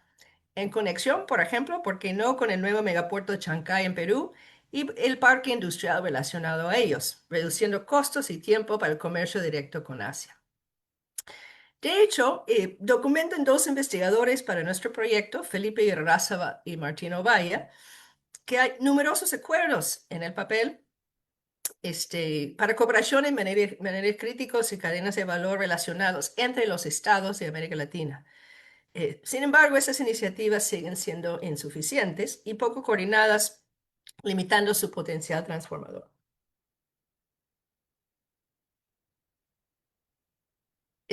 También tenemos las bases para colaboración regional más sólida en la aplicación de estándares ambientales y sociales comunes. La mayoría de países de nuestra región han incorporado el Convenio 169 de la Organización Internacional de Trabajo sobre el derecho al consentimiento o consulta previa de pueblos indígenas y originarios. Somos la región del mundo donde más países han incorporado ese derecho a la consulta en su legislación nacional.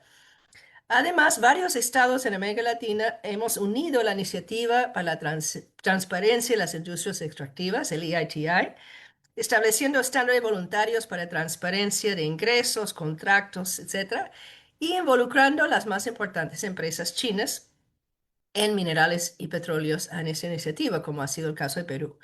Además, como sabemos, 22 países de nuestra región se han unido al BRI, la iniciativa de la Franja de la Ruta, con sus propias directrices verdes en evolución.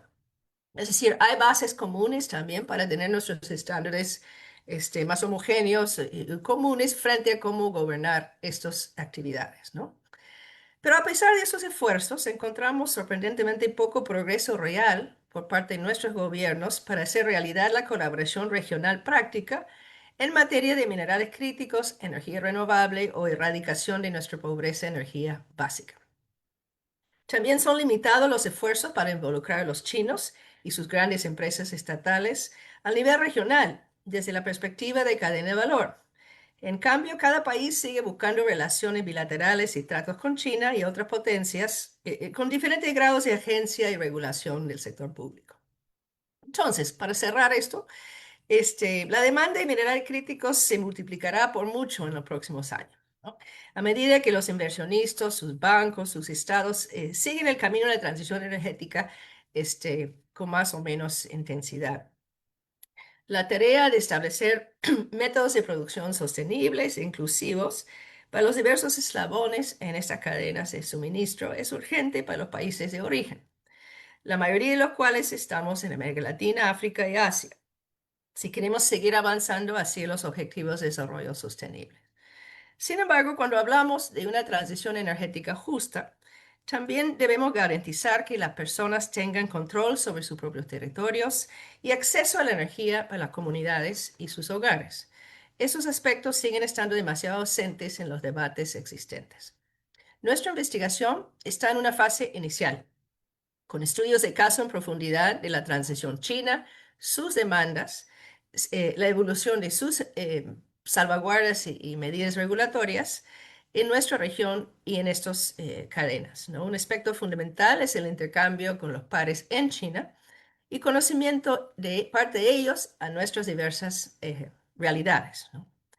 En base al análisis comparativo y transversal, también un producto de este intercambio regional este-oeste y sur-sur, nuestro objetivo es ofrecer recomendaciones para diversos actores, ¿no? Para los gobiernos y entidades financieras, para China, para organismos regionales importantes y también para nuestras sociedades civiles, especialmente las universidades y comunidades científicas. A modo de ejemplo, las empresas chinas están mayormente integradas en esas cadenas de valor a través de activos extractivos o downstream, ¿no? Las manufacturas chinas dominan nuestro mercado de módulos solares, y vemos muy poca transferencia tecnológica en este sector todavía, y menos aún en manufactura de equipos con energía limpia. Ustedes vieron que en el cuadro de dónde están los chinos, la eslabón que falta es manufactura, ¿no?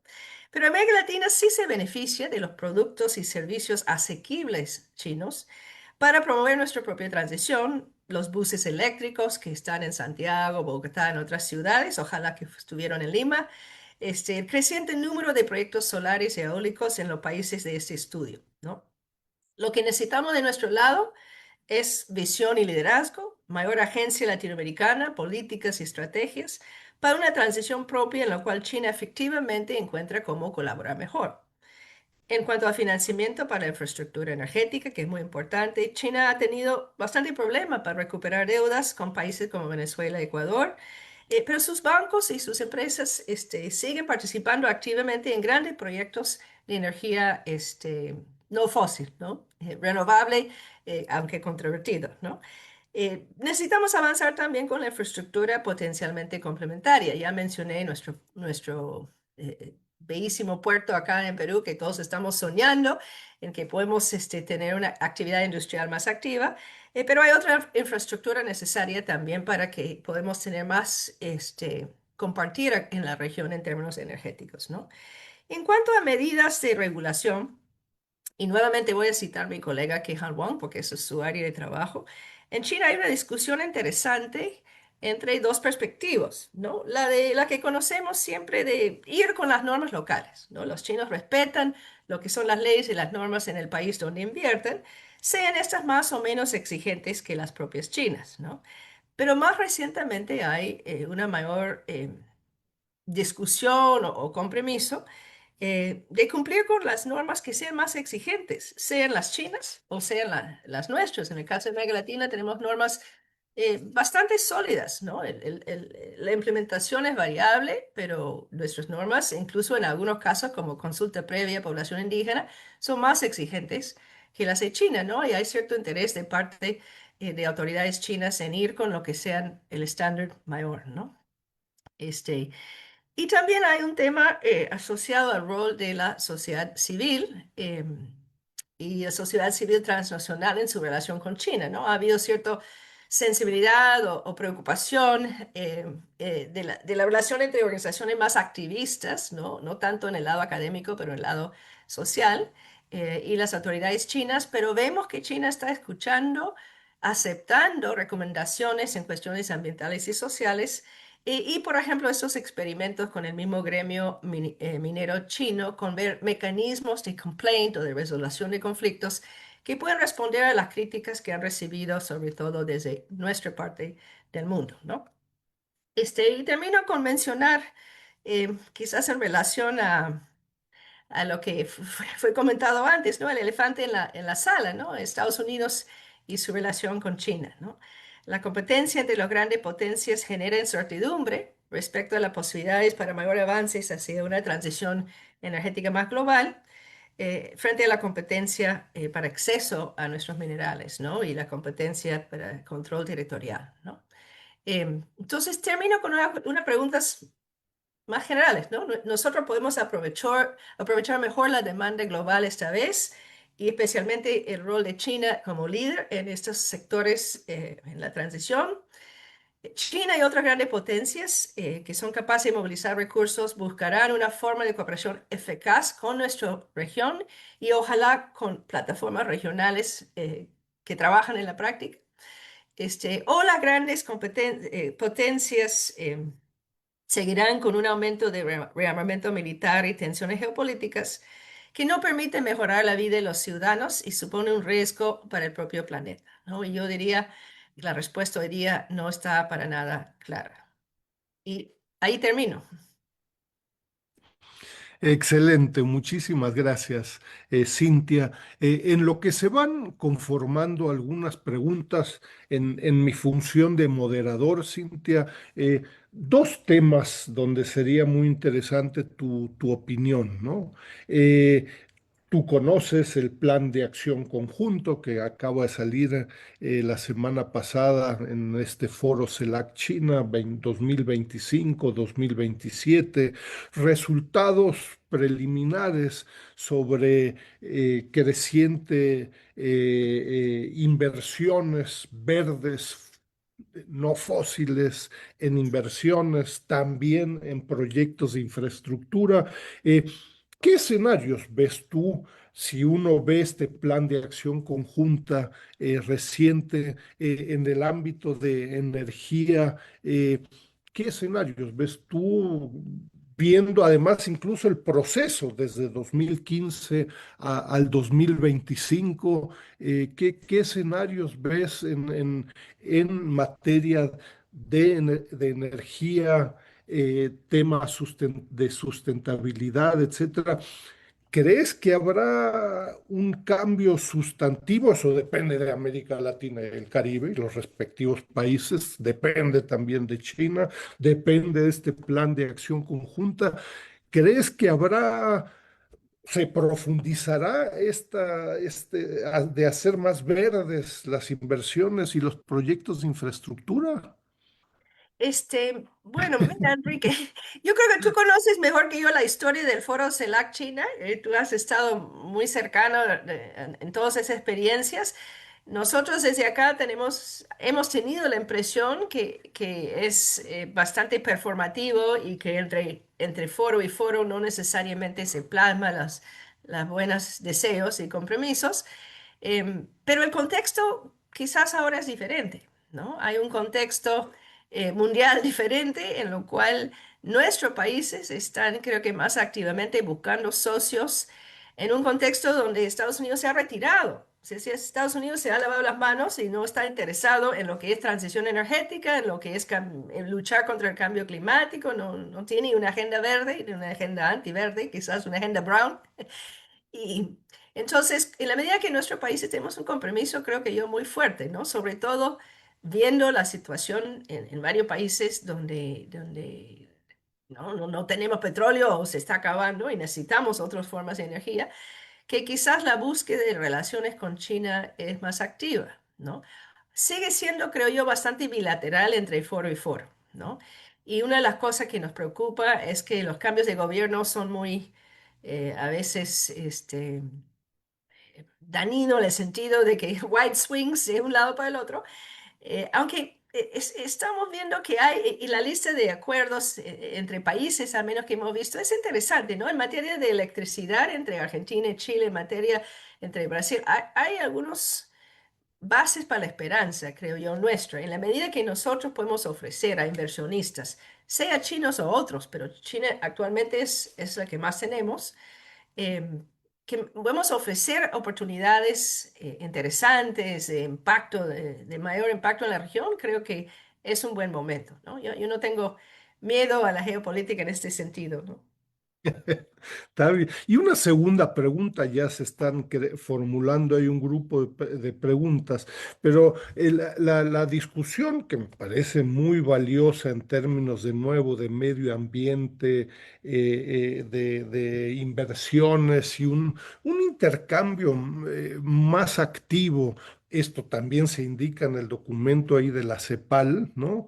Este, ¿Cuál es tu impresión de la contraparte china? Yo recuerdo en los trabajos del 2017, 2018 que por ahí hicimos con la OIT en Lima, en Perú, ¿no? Sobre temas de empleo, calidad del empleo de las empresas chinas en América Latina. Presentamos el documento en Pekín, recuerdo, con varios sindicatos muy poderosos y varias instituciones internacionales en Pekín, en torno a la implementación de regulaciones o leyes para empresas chinas fuera de China, incluyendo América Latina y el Caribe. Lo que se logró son regulaciones, que no son leyes, ¿no? Y ahí quedó, ¿no? ¿Hay algún vínculo de estas discusiones laborales y el trabajo ambiental que ustedes están haciendo para, yo te diría, a partir de esta experiencia de regulaciones, leyes con contrapartes chinas? ¿Cuál es el ambiente en China de contrapartes para discutir, implementar algunos de estos planteamientos, ¿no? Mira, yo mirando más al lado nuestro, tú sabes que por lo menos en la mayoría de países de Sudamérica, me imagino que México también, primero tenemos topes en la contratación de trabajadores extranjeros. Las empresas chinas en nuestra región no están trayendo trabajadores chinos en gran número, no pueden, ¿no? Sean chinos o sean suecos. Nosotros tenemos normas que en los sectores formales como minería, como construcción civil, etcétera, se están implementando. Es decir, estamos trabajando con nuestros trabajadores mayormente y con sectores que tienen un nivel de desarrollo sindical importante. No lo que ha sido de antaño, pero por ejemplo el sector minero formal en Perú, en Chile, los sindicatos mineros están entre los mejores situados, ¿no? Y negocian, y sus relaciones con las empresas chinas no son ni mejores ni peores que con las otras grandes transnacionales en minería, salvo una, ¿no? La empresa Shogun, que fue la primera de venir a las Américas y que sigue teniendo problemas laborales que creo que son muy sui generis a esa empresa y su entorno, ¿no? Ese es otro proyecto que estoy avanzando paralelamente. Pero yo creo que en el sector minero,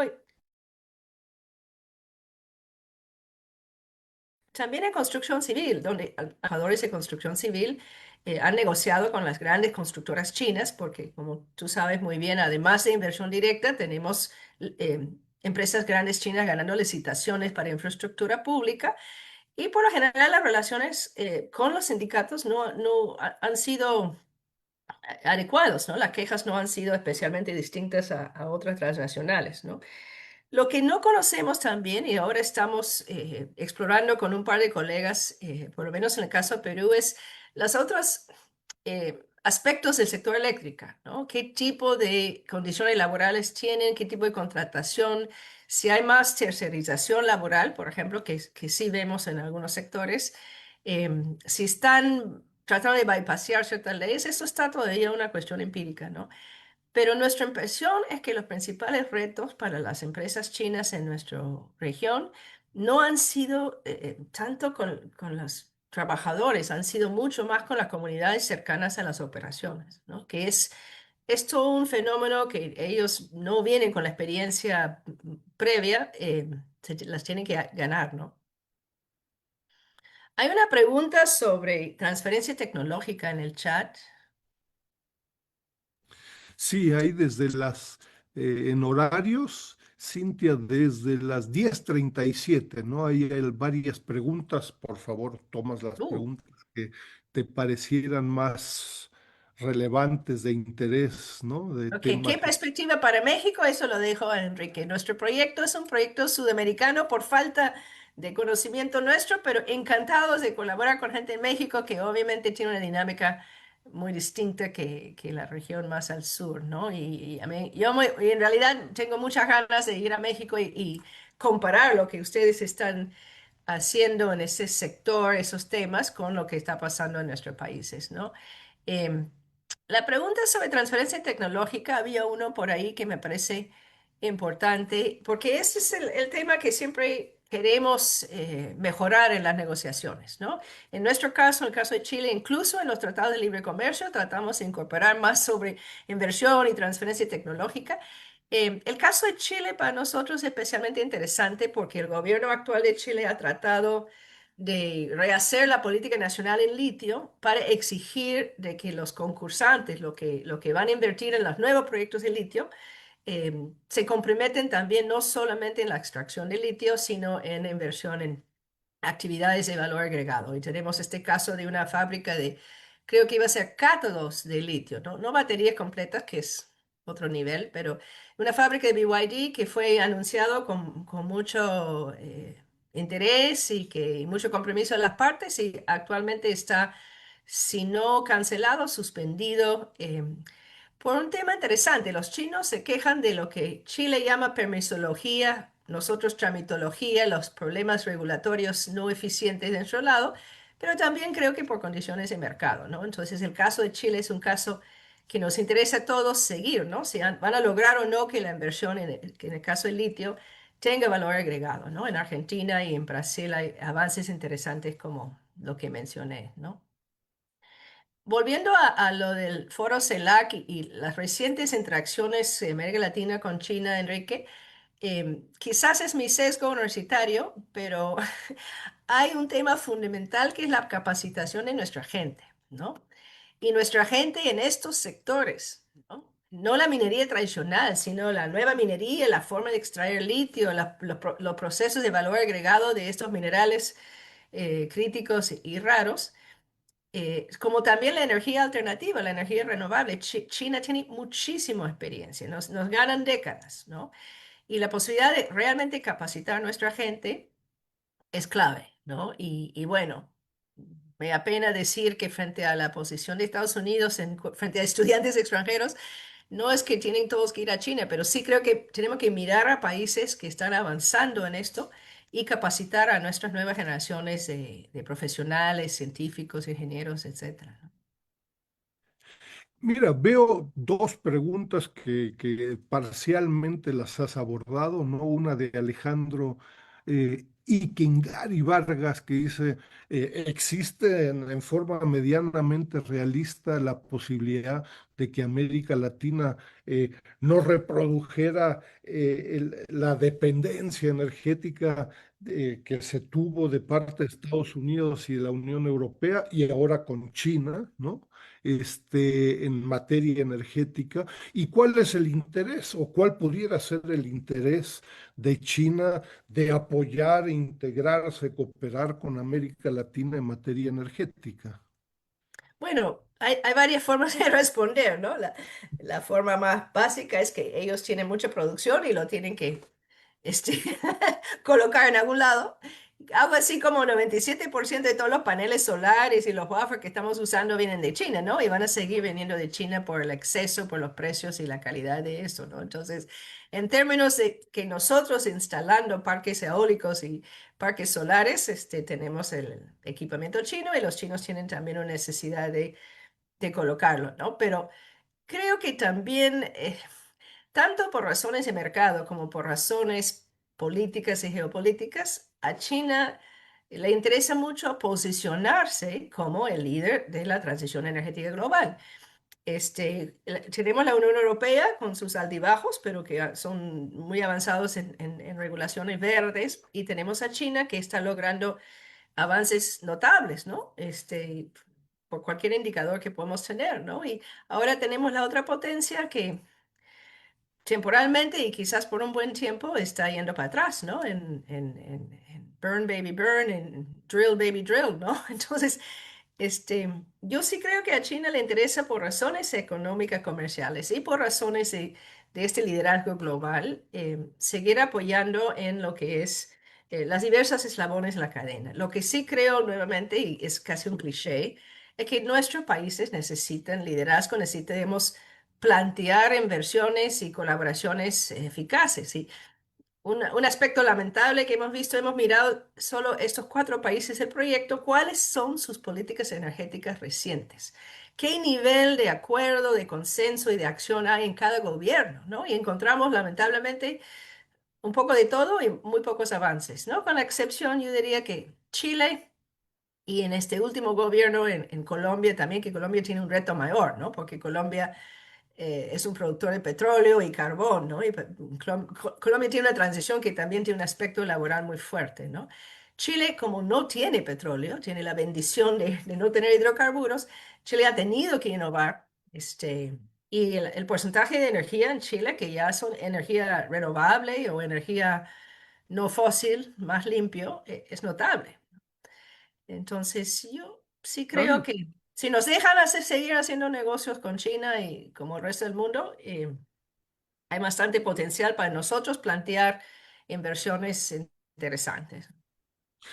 ahí como hipótesis, ayer presentamos este reciente libro de la red sobre las exportaciones latinoamericanas a China, de lo cual existe media tonelada de bibliografía, pero con la contribución de su impacto local y territorial. Ahí Mm. participaron Kean Wang y Marco Curi de la Universidad del Pacífico, y son 7 estudios de caso, y ahí la hipótesis que pudiera ser interesante, no hay ninguna, hay 7 cadenas globales de valor, ninguna de energía como tal, pero uno de los resultados, de nuevo, para un universo muy pequeño, es que en los casos en donde empresas locales, regionales o nacionales, las cerezas en China, u otros, los camarones en Ecuador, etcétera. Cuando son de nacionalidad local, nacional, regional, pareciera que el grado de transferencia tecnológica aumenta. Si tenemos las grandes empresas de petroleras en Venezuela, en Perú, en Brasil, pareciera que ahí el grado de transferencia tecnológico es reducido. Es una hipótesis, ¿no? Sería Mm. interesante si se verifica. Y no sé si tuvieras ahí alguna opinión, Cintia. Y un segundo tema. Ustedes logran en este trabajo ya empírico más sofisticado, ¿no? Integrar a contrapartes chinas en forma activa y efectiva. Mi impresión crecientemente es que muchas veces estamos logrando avances en cadenas globales, en temas específicos, etcétera, y que desgraciadamente las contrapartes chinas, digamos lo bonito y diplomáticamente, es muy difícil integrarlas en términos activos y efectivos de investigación, ¿no?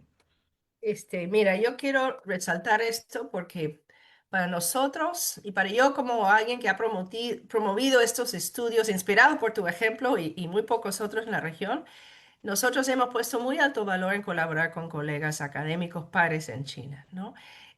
Antes de la pandemia y después, ¿no? Ahora, la posibilidad de viajar y de pasar tiempo juntos es clave, porque todos sabemos que colaboración con cualquier colega es mejor cuando podemos hablar face to face y no solo de esta forma, ¿no?